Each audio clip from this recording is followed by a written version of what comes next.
안녕하세요, 여러분. 반재경입니다. 오늘은 제가 즉흥적으로 여러분들께 나눌 말씀이 있어서 이렇게 녹음을 하게 되었습니다. 여러분들이 보고 계실 때는 제목이 정해져 있을 텐데요. 지금 제 마음에는 아직 제목을 정하지 못했습니다. 그런데 제가 여러분들께 전하고 싶은 말씀은 시편 126편인데 제가 이 말씀을 전하려고 하는 이유를 좀 설명을 드려볼게요. 저는 2008년 5월쯤에 정말 우연히 인터넷에서 앤드류 워맥이라는 사람의 설교를 듣게 되었습니다. 당시 저는 우리 삶에 일어나는 이런 나쁜 일들이 과연 하나님께서 하신 일인가 하는 의구심을 갖게 되었어요. 사실 그 의구심을 갖게 된 것은 그 전에 어떤 선교단체에서 미국의 강사님을 모셔서 하는 세미나에 제가 참석을 했었고, 그때 그 목사님이 워맥 목사님처럼 그렇게 구체적으로는 말씀하지 않으셨지만 우리 삶에 일어나는 이 나쁜 일들, 태풍 이런 것까지 포함해서 그런 일들이 하나님께로부터 오지 않았다는 그런 말씀을 하셨고, 당시 그 세미나에 오셨던 장로님들 이런 분들 화를 내시면서 쉬는 시간에 막 나가버리시고 이랬던 그런 일이 있었어요. 그런데 그때 그 목사님께서 제 마음에 씨를 뿌려 놓으신 것 같아요. 그래서 그때부터 저도 진짜 자기 아들을 아낌없이 주신 그분이 왜 이제 와서 우리의 삶에 이렇게 나쁜 일을 행하시고 태풍을 보내서 쓰나미를 보내서 우리를 심판하시고 십자가에서 예수님을 심판하심으로 해서 그 모든 진노를 다 풀어내신 하나님께서 지금 왜 또 그렇게 하실까 하는 그러한 의구심이 그때 시작됐던 것 같아요. 그래서 저는 한참을 그 부분을 가지고 이렇게 고민을 했었는데, 말씀드렸다시피 2008년도 5월쯤에 제가 우연히, 그 당시에는 이렇게 인터넷에서 자유롭게 말씀을 들을 수 있었던 환경도 아니었고 유튜브도 없었고 이 사람이 누군지도 모르는데 그 사람의 홈페이지를 찾아갈 수도 없고 그랬던 상황이에요. 정말 불과 10년 전인데 그렇네요. 그래서 당시 제가 가TV라는 프로그램을 다운받아서 그것도 굉장히 긴 얘기인데 지금 그게 중요한 건 아니니까 넘어가고, 아무튼 가TV라는 그 소프트웨어를 다운받아서 보다가 그 앤드루 워맥이라는 생전 듣도 보도 못한 사람이 나와서 그냥 이렇게 앉아서 얘기를 하는데, 이분이 말하는 그 하나님이 제가 그동안 찾았던 그 하나님이었던 거예요. 그래, 하나님이 그렇게 자기의 독생자를 우리에게 주시고 우리를 그렇게 사랑하셔서 모든 것을 주신 분이 나중에 또 헌금 안 한다고 냉장고 고장나게 하고 세탁기 고장나게 하고, 이게 너무 앞뒤가 안 맞는다라는 그 생각에서 시작된 저의 의구심을 완전히 풀어주었죠. 그래서 저는 이 앤드루 워맥이라는 이 한 사람을 알리고자 하는 것은 아니고요, 그 사람을 통해 하나님께서 보여주신 진리들, 그것이 저의 마음을 굉장히 시원하게 했고 더 배우고 싶었고 더 튼튼하게 믿음에 뿌리 내리고 말씀 가운데에서 자라가기 위해 그분이 설립한 학교를 가게 되었습니다. 2009년 9월에요. 그래서 대략 1년간 한국에서 인터넷을 통해 말씀을 들으면서 점점점 그 학교를 가고 싶은 마음이 강해지고, 또 그 학교에서는 유학생을 받을 수 없는 학교다 이렇게 또 우여곡절 끝에 가게 되었습니다. 그것도 아마 제가 생각할 때 책 한 권은 안 되지만 한 장 정도는 쓸 수 있는 저 자신에겐 아주 소중한 간증인데요. 또 기회가 되면 나중에 여러분들과 나누도록 하겠고요. 제가 거의 2011년 한 2월쯤에 제 마음에 어떤 생각이 들었냐면, 그냥 한국말로 앤드류 워맥 이렇게 한번 검색을 해보자 이런 생각이 들었어요. 사실 그 생각이 들은 이유도 그냥 들게 된 건 아니고, 그 당시에 앤드류 워맥 미니스트리 유럽 본부에서 번역의 총괄을 맡고 있었을 당시인데, 거기에서 어떤 책임자가 와서 한국어로도 번역이 되고 있다라는 말을 하길래, 아니 나밖에 아무도 모른다고 생각했는데 한국어로 번역이 되다니 내가 잘못 들었나 하면서 그때 이제 한글로 앤드류 워맥을 검색을 해본 거죠. 그랬더니 세상에 당신은 이미 가졌습니다라는 책이 이미 번역이 되었더라고요. 그래서 제가 너무 깜짝 놀라서 그 믿음의 말씀사에게 전화를 해봤더니 안 그래도 5권을 더 번역하기 위해 번역자를 찾고 있다고 하더라고요. 그래서 그 뒤로 차후에 앤드루 워맥 미니스트리 본부에서는 졸업생만 번역할 수 있는 규칙을 만들어서 지금은 이제 저만 번역을 하고 있지만, 그전에는 이제 그런 규칙이 만들어지기 전이었기 때문에 다른 분들이 이미 번역을 하고 계셨던 상황이었어요. 그래서 제가 그때가 아마 정말 이제 정확하게 기억은 안 나는데 2011년도 2월쯤이었던 것 같아요. 그래서 제가 3학년 때는 제가 은혜와 믿음의 균형 안에 사는 삶이라는 그 책을 공부하면서 번역하면서 동시에 그렇게 했었는데, 사실 제 마음은 그렇죠. 저는 한국인이고 이 진리를 발견했고 이것이 전혀 성경과 위배되지 않는데 내가 3살부터 다녔던 교회에서 배운 것과는 많이 달랐고, 그래서 내가 사랑하는 한국 교회에 전하고 싶은 마음, 뭐 그거죠. 여러분들도 다 저와 같은 마음이실 텐데, 그래서 저는 졸업을 했고 한국에 돌아왔다 또 여기저기 뭐 왔다 갔다 했지만, 그 뒤로 앤드루 워맥 목사님의 책을 번역하면서 다른 훌륭한 사역자들도 많죠. 은혜를 전하는, 또 제가 자주 언급하고 좋아하는 그런 사역자들도 많지만, 하나님은 저를 앤드루 워맥 미니스트리라는 단체와 연결해 주셨고 그 학교를 졸업하게 하셨고 했기 때문에 저는 이제 앤드루 워맥 목사님의 책을 번역을 하는 일을 주로 했죠. 뭐 다시 말씀드리지만 저는 인간 앤드루 워맥을 전하는 것은 아닙니다. 그러나 그분이 하나님께 드렸던 시간, 그분이 하나님께 헌신했던 시간, 그분이 하나님의 몸된 교회를 위해 희생한 그 모든 것을 저는 정말 진심으로 존중하고 존경하기 때문에 하나님께서 앤드루 워맥이라는 그 사람을 통해 계시하신 이 진리를 우리 한국인들에게 전하는 것을 아주 영광스럽게 생각을 하고 있습니다. 자, 그런데 사실 이제 제가 졸업하고 6년이 지났어요. 사실 저는 안식년을 꼭 갖겠다고 저 자신에게 약속을 했는데 번역 일정이 남아 있어서 그렇게 하고 있지 못하는 상황인데, 오늘 또 제가 이 앤드류 워맥이라는 이 한글을 한번 검색을 해봐야 되겠다.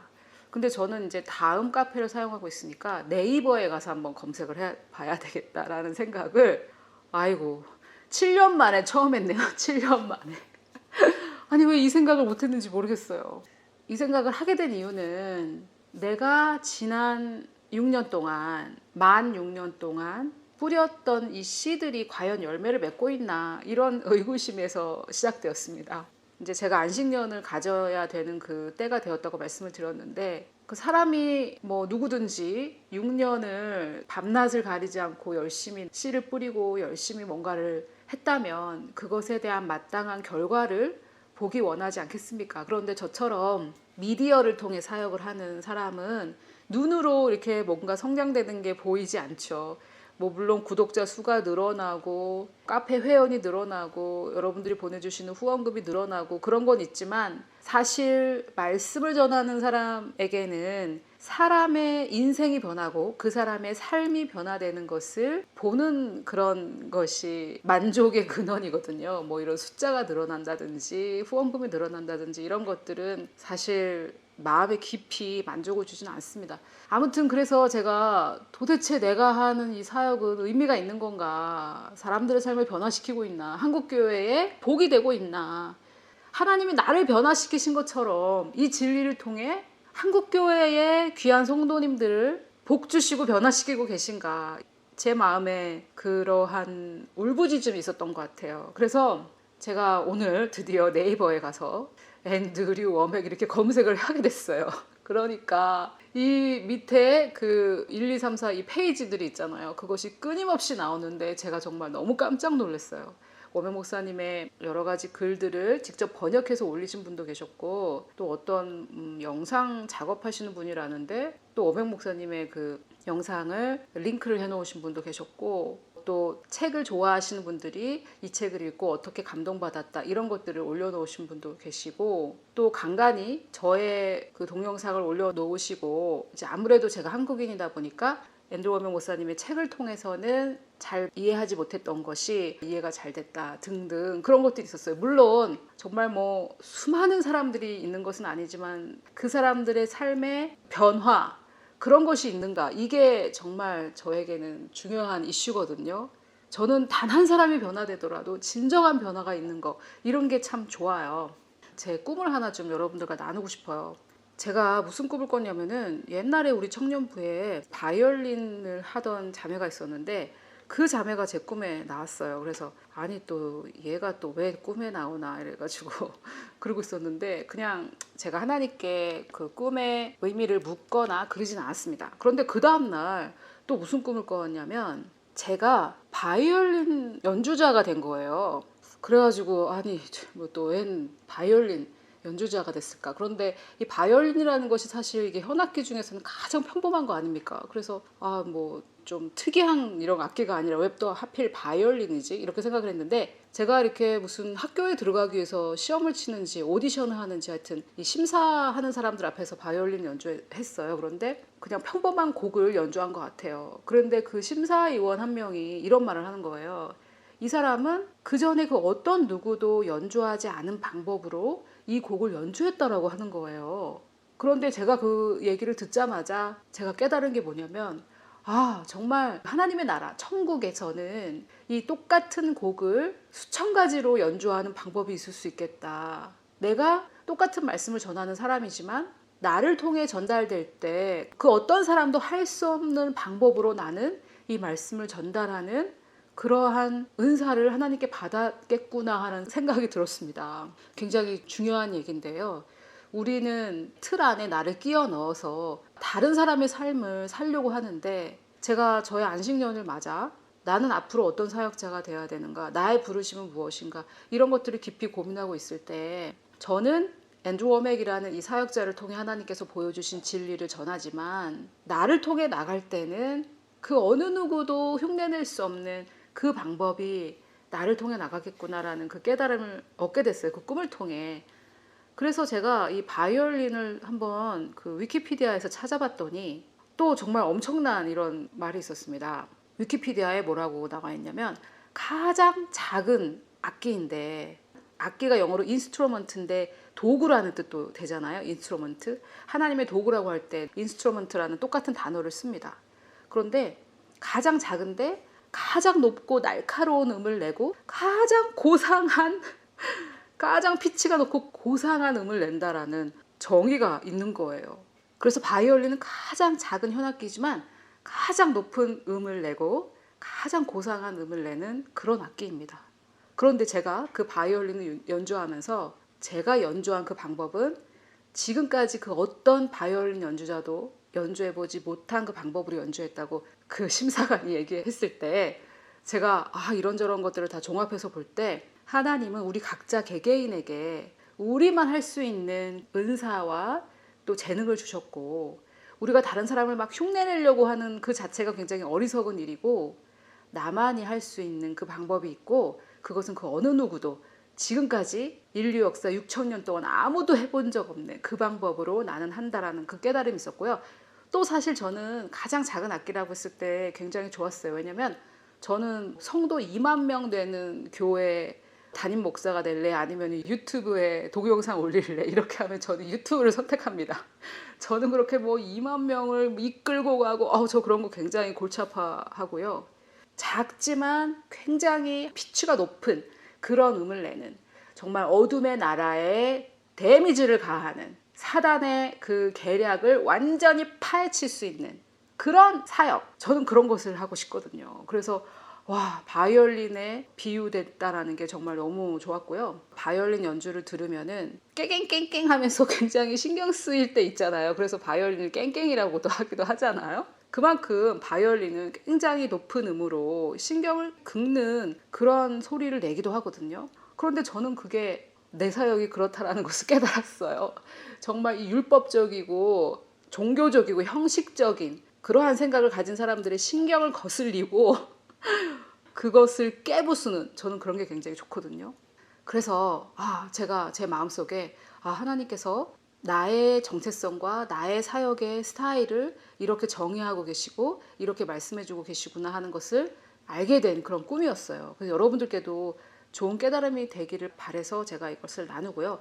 제가 오늘 여러분들께 드리고 싶은 말씀은 시편 126편이라고 말씀드렸는데 제가 또 옛날에 정말 진리를 몰라서 말씀을 모르고 마음에 그 열정은 가득한데 성경을 읽어도 무슨 뜻인지 모르겠고 그냥 뭐 주구장창 읽고 그랬던 그런 시절에 또 이제 외국인 목사님인데 이렇게 예언 사역을 하시는 분이 계셨는데 그분이 저에게 이 시편 126편의 말씀을 주셨는데요. 제가 나중에 처음부터 읽겠지만 그분이 주신 그 부분은 5절 6절이었어요. 뭐였냐면 눈물을 흘리며 씨를 뿌리는 자는 기쁨으로 거두리로다. 울며 씨를 뿌리러 나가는 자는 반드시 기쁨으로 그 곡식단을 가지고 돌아오리로다. 이 말씀이었는데 이걸 보자마자 할렐루야 이게 아니라 뭐 정말 어떻게 울며 왜 씨를 뿌려 막 이러면서 너무 부담스럽고 이게 정말 이 말씀이 안 좋았어요. 왜 울며 씨를 뿌려야 될까 이런 생각을 했는데 일단 제가 1절부터 한번 읽어보겠습니다. 성전에 올라가는 노래입니다. 시온의 포로가 돌아온 그 이후인데요. 여호와께서 시온의 포로를 돌려보내실 때에 우리는 꿈꾸는 것 같았도다. 이 말씀이 지금 2018년도 우리 대한민국의 현실과 한국교회의 이 현실을 볼 때 언젠가는 우리가 이 시편 126편 1절을 선포할 날이 있을 것을 믿으면서 읽어보니 참 감회가 새롭네요. 2절 그때에 우리의 입에는 웃음이 가득하고 우리의 혀에는 찬양이 찼었도다. 그때 문나라 가운데에서 말하기를 여호와께서 그들을 위하여 큰 일을 행하셨다 하였도다. 이런 일이 곧 우리나라에 있을 것입니다. 하나님께서 우리 남과 북이 통일하게 하시고 그 이후에 여러 열방의 많은 나라들이 깜짝 놀라면서 저것은 하나님께서 하신 일이다 라고 고백할 날이 얼마 남지 않았습니다. 여호와께서 우리를 위하여 큰 일을 행하셨으니 우리는 기쁘도다.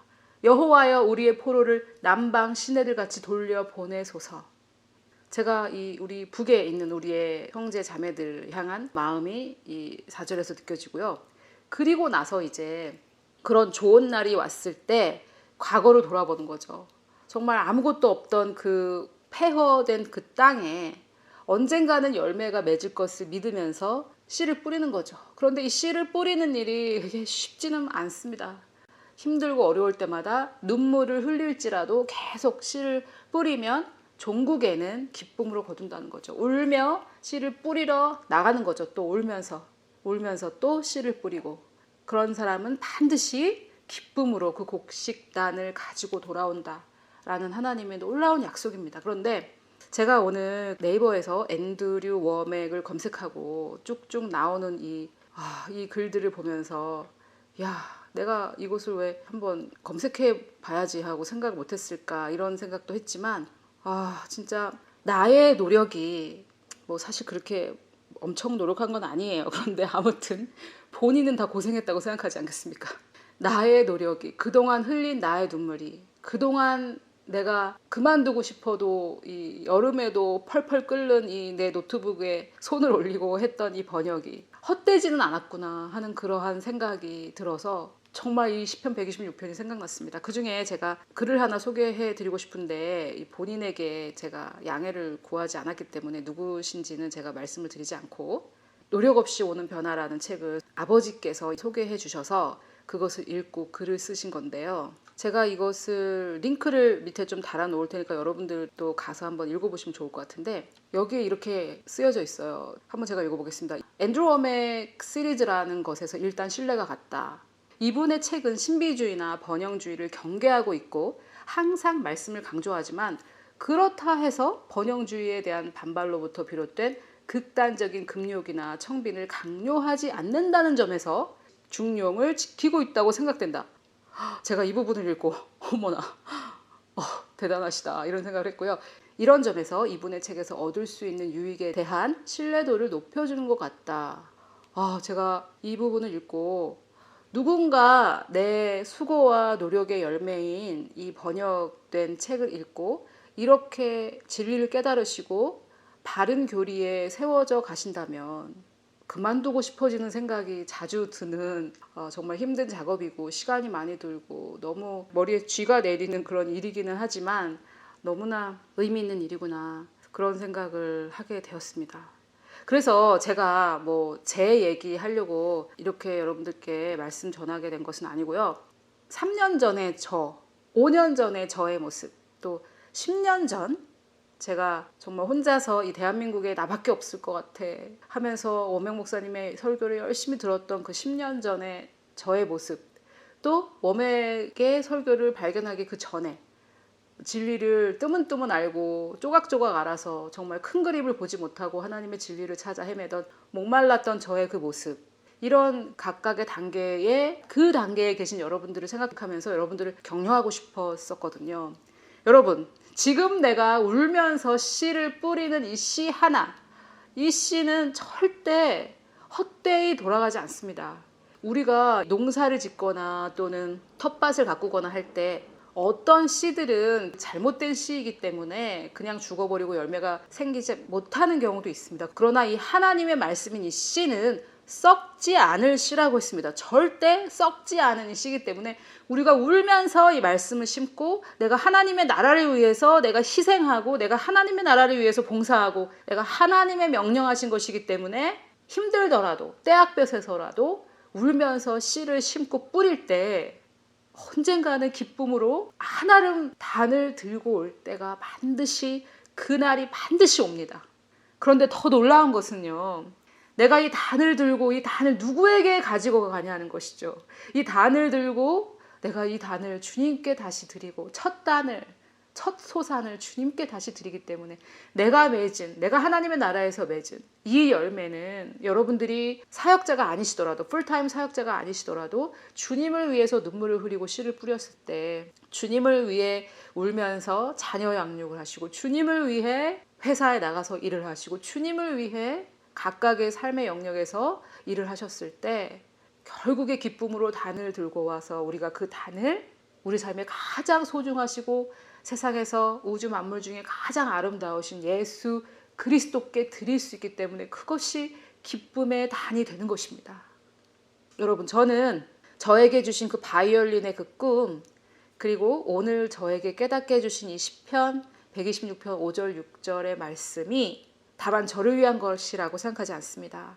우리의 인생, 이것은 인류 역사 6,000년 동안 그 어떤 누구도 살아내지 못한 방법으로, 오직 나만 살아내는 방법으로 살 수 있고, 나는 가장 작은 악기일지 모르지만, 하나님께서 사용하시는 가장 작은 도구일지 모르지만, 그분이 나의 삶을 연주하실 때 세상 그 어떤 사람도 연주하지 못한 그 방법으로 연주하시고, 또 가장 높은 음으로 가장 고상하게 주님이 내 삶을 연주해 주실 거라는 그 놀라운 계시, 저에게 꿈을 통해 주신 그 놀라운 계시를 여러분들도 취하시기를 축원합니다.